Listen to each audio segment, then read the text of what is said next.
Greetings and salutations. Morgan here with Seahawks Palaver. And yes, it has been a while. I haven't posted a video in months. I was in hiding, right? There's no other way to say it. I was watched the preseason and was aghast at what I saw. I know that we're always vanilla and uncreative in preseason, but it was really hard to watch. It was very hard to watch, right? Kenneth Walker was limited. He had a sports hernia. He didn't really play a whole lot. Geno looked awful. It was probably because lack of receiver depth. They didn't really let Tyler or DK play much. And the wideouts we were trying out couldn't really carry water for Geno, as evidence it is now, since he's playing so well now. But in preseason, things was looking so bad, I kind of retreated into my shell and was just I was taken aback by how bad we looked, and I'm shocked at how the season is going so far. To be 4-3 and leading the NFC West 7 weeks in, as Pete Carroll said, "Who'd have thunk it?" Yeah, I didn't thunk it. I didn't thunk it at all. Did you think it? Did it thunk it? Anything?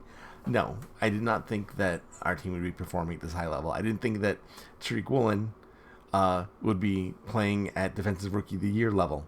I didn't think that he would develop technique and awareness so quickly after what appeared to be him just kind of getting in the way of other people in college. He is just playing flawless trail technique. He's baiting. He's growing every game. It's impressive. It's wildly impressive. And Kobe Bryant is holding down the slot position pretty good too. Two starting tackles performing at a very high level. Kenneth Walker taking over for Rashad Penny. It stinks that he hurt his ankle. I feel so bad for the guy. I really hope that he's able to recover successfully. But Kenneth Walker, he's playing just like he did in Michigan. It's like hardly a transition. He's seeing the field amazingly, cutting and running like the best of them. It's really something to see. I did not anticipate us being where we are now. And I kind of wish I usually make a bet that the Seahawks are going to win the NFC West every year, and I didn't this year, and I kind of wish I had. I mean, I don't think we're going to win it, but we're in a good position right now, and our schedule that looked super daunting at the beginning of the season, it still looks daunting, but daunting in a different way. Like, different teams are surprising this year. I guess that happens all the time, but especially this year, I really think that we have a chance to get to the playoffs. I don't know. I don't know what to tell you. I was so surprised. I'm beside myself with anticipation with what the future can hold.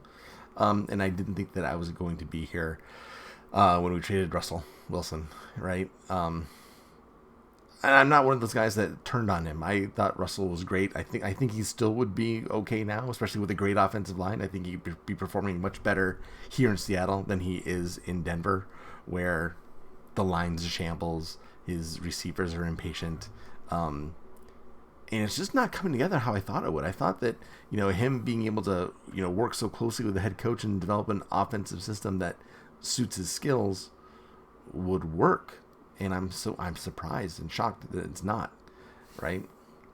And I get that he's, a difficult teammate, not because he's a bad guy, but just because he's a little bit awkward, right? He just doesn't, as much as he tries, it kind of makes it worse that he tries.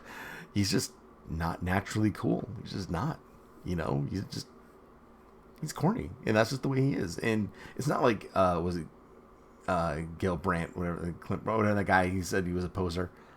Total mistake on Russ. I think he does what he does, and he thinks that it's fine how he does things, even if it might not be socially acceptable. And maybe he's got a touch of the tism, maybe. I don't know. He's very socially awkward, and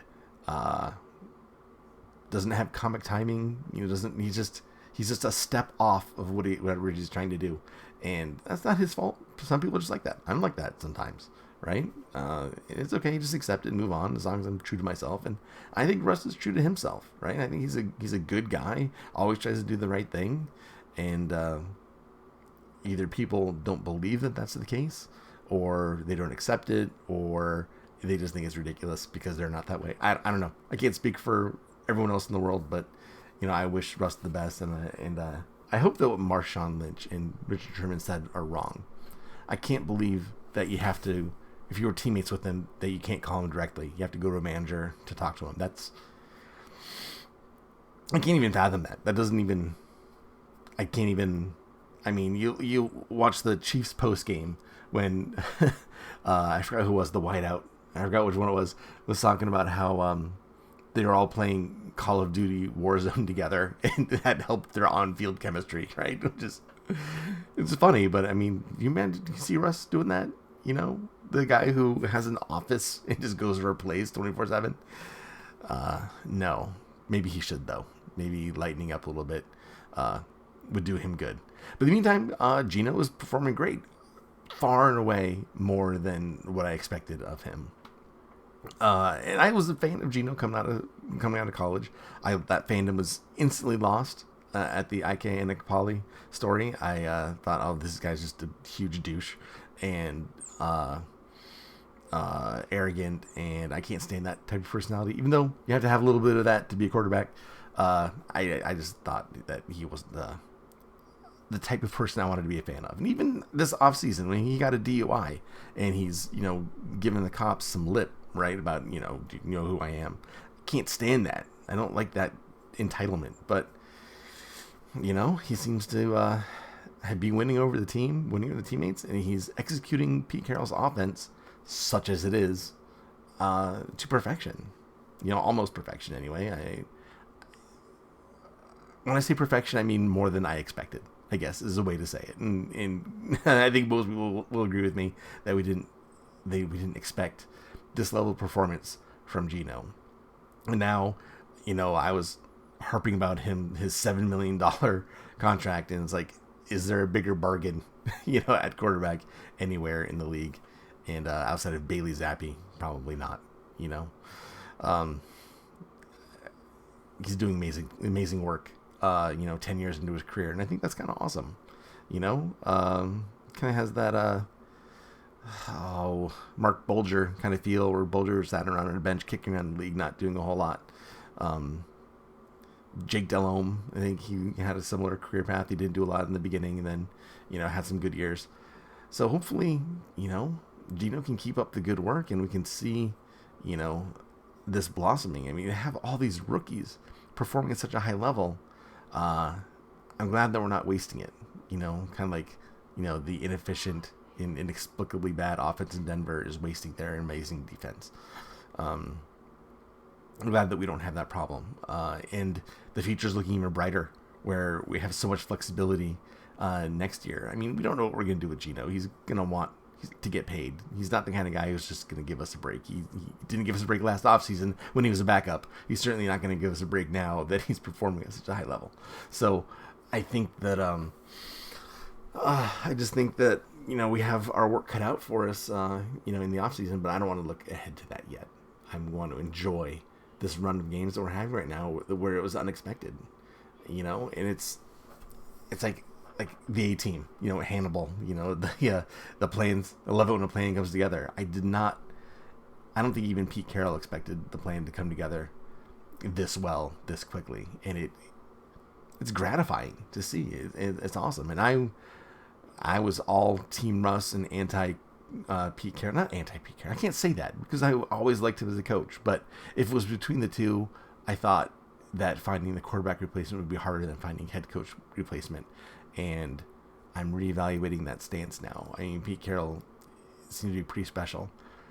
But he's a college coach, and a lot of our production is coming from young kids, and he's kind of a young person's coach. So maybe that's natural. Maybe the natural, as the team aged, his message waned. We saw that. Michael Bennett kind of tuned him out. Other players kind of started the message was wearing thin. And the younger players that we had brought in weren't good enough to stick on the team and play a role. And now that's reversed. And now I think, that the synergy of having young players performing, above what we thought they could, and Pete Carroll having the ability to get that message across to young players, we got to take advantage of that window while we can. All right, guys, thank you so much. I'm looking forward to the next game. I'll talk about it afterwards. This is an interesting time to be a Seahawks fan. You know, the future is very, very bright with all these young players playing so well. And maybe some questions coming up at quarterback if Geno wants to stick around. But again, let's just enjoy the ride. All right, man. Thank you guys. Like, comment, subscribe, and I'll talk to you guys next time. All right, thanks. Bye.